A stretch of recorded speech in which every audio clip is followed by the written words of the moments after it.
Running the Podcast Numbers. It's the Podcast Report, episode 54. Show notes, links, conversation, and more at thepodcastreport.com/54. It's the Podcast Report with Paul Colligan. And here's Paul. Hey, this is Paul Colligan. The big idea for this episode is simply not looking at the podcast numbers is not taking your podcast seriously. My name is Paul Colligan. I'm the author of How to Podcast 2015. I am the CEO of Colligan.com, and I am your podcaster today. I've been in podcasting since day one. I love this industry, and I love you, the podcaster, listening to this. That's right. This is one of those podcasts about podcasting, but instead of being one of those things about microphones and hosting shootouts and baud rates and bit rates and that kind of stuff, this is about the numbers. This is about the money. This is about the business of podcasting, which is really, really exciting. One of the reasons that the business of podcasting is so exciting for me is because podcasting is exciting. And when you figure out the business, you're able to pay the bills that let you make more podcasts. And it's a wonderful little cycle. Well, anyway, I am getting ready for Podcast Movement 2015. I've got a session on Sunday that I'm really excited for. I don't think I've prepped longer for a presentation than this one. I'm really excited about it. And one of the things I'm prepping for is just simply how do you run the numbers for your podcast? A lot of people simply don't. A lot of people are scared to. We'll chat about that episode, but some of you just simply don't know how. So one of the things I'll be unleashing at my presentation at Movement is I'll have a calculator for everybody. I'll show you how to work that out. But between now and then, a couple of thoughts on the whole running of the numbers. Now, in this week's episode, if you go out to thepodcastreport.com/54, I've got an article for you from TubeFilter. It's about Comic Book Girl 19. I guess the first 18 comic books were taken. Comic Book Girl is, she's doing great. She's doing well. And she's got a great YouTube following. She's a definite YouTuber. But here's what's interesting. She's also doing paid video on demand. Yes, she's giving a bunch of stuff away at YouTube, but she's finding that our audience is paying for content. Well, wait a minute. How does that work? Well, it works quite well. In this article, and again, if you head out to thepodcastreport.com/54, you can get a link to it. She has made more money from one single video, sold video on demand through Vimeo of all places, than she has in her advertising for the entire year for all of her videos on YouTube. And this is not a criticism of YouTube. This is an understanding of the mechanics at play here. Sometimes the model that makes sense is selling your content externally. Sometimes the model that makes sense is not the one that everybody else is doing. And so Comic Book Girl 19 is doing a wonderful job. It made me think about it. And the funny thing is there's so many people who just simply aren't running the numbers. So let's chat about running the numbers. Okay, some places where we're not charting, tracking, running the numbers. The first thing is it's really sad. I see a lot of podcasters who are willing to spend $500 at the drop of the hat for a microphone. You know, a couple $100 for a tablet, $500 again for a phone, $2,000 for a laptop, but then buying the non-nerd tools. The mailing list program. Are you collecting a mailing list? Are you really collecting a mailing list? Or do you have an opt-in form where people fill it out and one day you're going to do something with it? And are you dealing with a professional mailing list company, or are you dealing with some sort of system out there that does something? Hosting. Boy, I've watched the world of hosting, both media hosting and web hosting, and I'm watching people who are just bickering over a couple of bucks a month, and oh gosh darn it, it's terrifying. And then in the whole world of e-commerce, it gets even worse. I mean, if you're really going to sell stuff, and by the way, sell stuff, this works well. And it's not just Comic Book Girl. It's seen that. It's t-shirts, it's CDs, it's books, it's digital files, it's physical files, it's tchotchkes, it's all these things.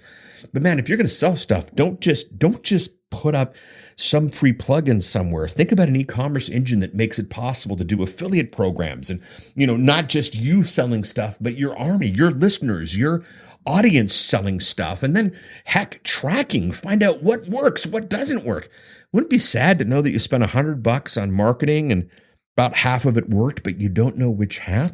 Spend the money on the system that lets you figure out which half, run the numbers, and you'll be in a better place.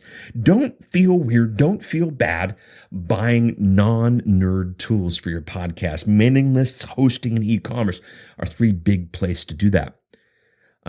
Another place where I'm seeing people simply not running the numbers is just in the revenue potential. I'd like my podcast to make X.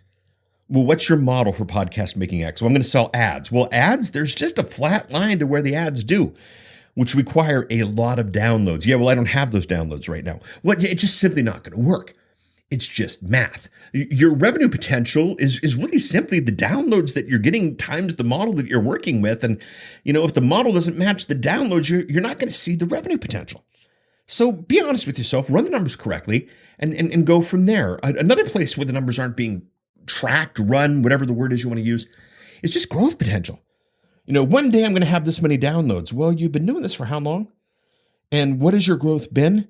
And how do you expect one day that growth to change? I spoke previous episodes about Spotify, and I spoke previous episodes about different marketplaces, and these are all exciting, but they're not going to be this huge burst in listeners that you're going to get. And I'll tell you, getting on, a new and notable list or some list like that isn't going to make the bounce. What is your growth potential? What's the target? And if it's just not realistic that it's going to get there, do you need to change your model, or do you need to change your marketing? Another place that people simply aren't running the numbers is just, what is their audience looking for? They have this idea that my audience wants X, but they never ask the audience. And they don't know. They don't look at which episodes are getting the most downloads. You don't examine the truth versus the gut feeling. And gosh darn it, if you figure out what your audience is looking for, you can provide it. They will tell others, more will come, the downloads will happen. And then if you've got a good monetization model, you can do well with that. But the fact of the matter is, if you don't know what your audience is looking for and whether or not you're providing it, you're going to be in a bad place.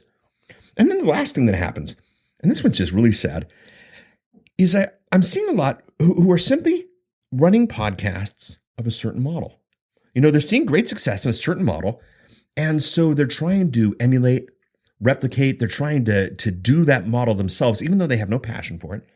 And even though they have no capacity for it, they still try to take a certain model versus a certain audience. And they don't realize what that means and what that does. And man, don't worry about models over content.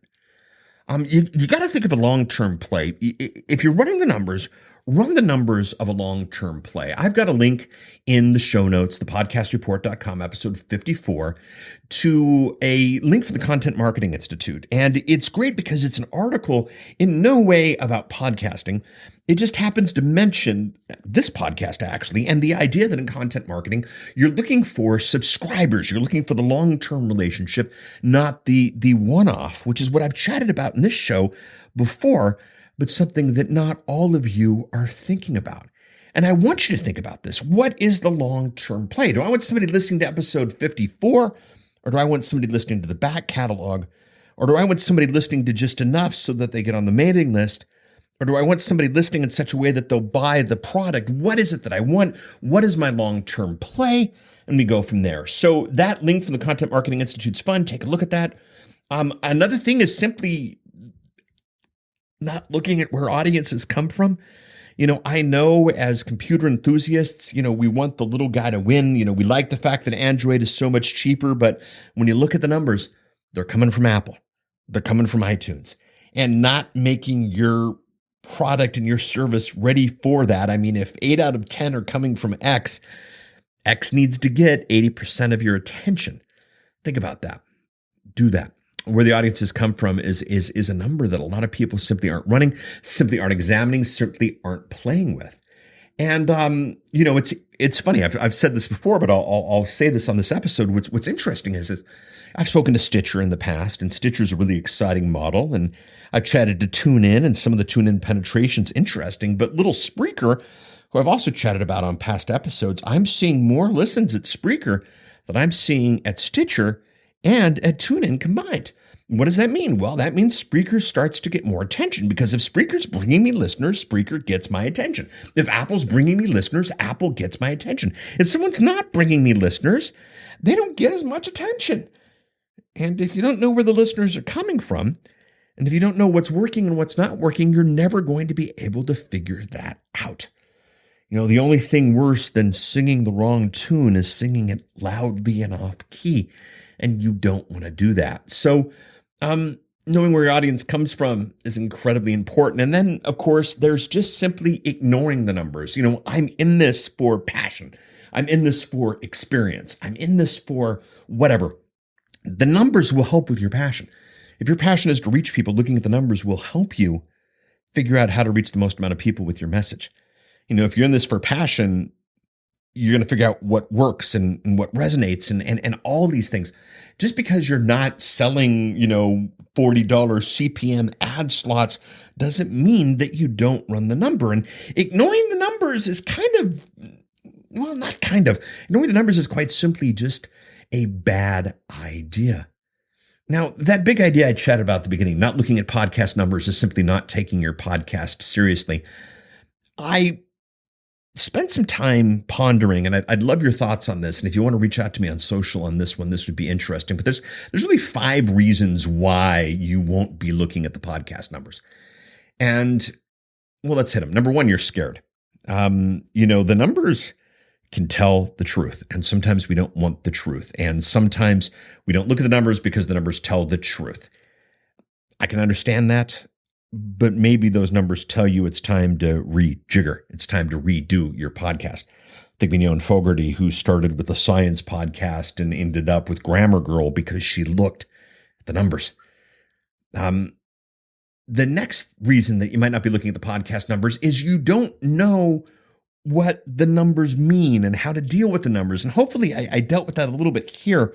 If you're coming to Podcast Movement, definitely come to my session. We'll chat about that, ask with others. But man, these numbers are your lifeblood, and they tell a better story than reviews at iTunes. They tell a better story than an occasional email or social post you get from someone. And they tell a story that's really important. And if you don't know to look at them and you don't know what to look for, I'm sorry. Let's fix that over future episodes. Another one is you don't want to face the numbers. And scared and don't want to face is kind of different. Scared is complete ignorance. Not wanting to face is simply not ignorance. It's just a decision made from ignorance. Well, if I don't look at the numbers, I don't need to know how bad I'm doing. Get over that. If you're in this, if you listen this far in the episode, you know why you're doing this, and the numbers can help you do it better. So please run the numbers. You don't care what the numbers are? I don't know. I think you do. I've yet to meet someone who says, I don't care about the numbers, who really doesn't care about the numbers. You doing this because of passion. You're doing this because of commitment, and the numbers just reflect what's working and what isn't. And then finally, the big reason you're not looking at podcast numbers is just because running the numbers is a daunting task. Running the numbers is a task outside of your comfort zone. Getting in front of a microphone and interviewing someone or making jokes or monologuing or sharing your passion is there. But running the numbers is, what do I do with that? How do I deal with that? Well, keep listening to this show. We're going to hit this in future episodes. If you go to any podcasting event, Podcast Movement, or anything else, talk to the other podcast. Say, what do you do with the numbers? How do you run the numbers? If you're on any podcast online, ask others what they do with the numbers and how they respond to it. And I think we'll be in a better place there. Thanks for listening to me on this one. I have a couple links at the website, thepodcastreport.com/54 for this one. I've got a link to my book, How to Podcast 2015. I got a link to our Patreon experiment. I got a link to the Comic Girl 19 bit, and I got a link to the Content Institute article as well. And those should be fun for you. Those maybe will help you do that and help you get to a better place. I think that'd be fine for all. If this is your first episode, or if you haven't subscribed yet, subscribe to this show. Set yourself up for follow-ups so that you get the next episode automatically, and then the episode after that automatically, and then the episode after that automatically. And I don't care how you do it. I mean, statistically speaking, and the numbers that I spoke to earlier, you're doing it on iTunes. But if you come with me via Stitcher, thepodcastreport.com/Stitcher, or thepodcastreport.com/iTunes, or thepodcastreport.com/TuneIn, or thepodcastreport.com/Spreaker. I don't care how you come. Come, listen, enjoy the tech, stay for the coffee, whatever it is that you want to do. If you want to follow up on social, that would be great. Thepodcastreport.com/Facebook, thepodcastreport.com/Twitter. It's all there. If you want to drop me an email, thepodcastreport@outlook.com. But please run the numbers. Take your podcast seriously. and you'll find yourself at a much better place. This is Paul Colligan. This is the podcast report. We will chat next week. Bye.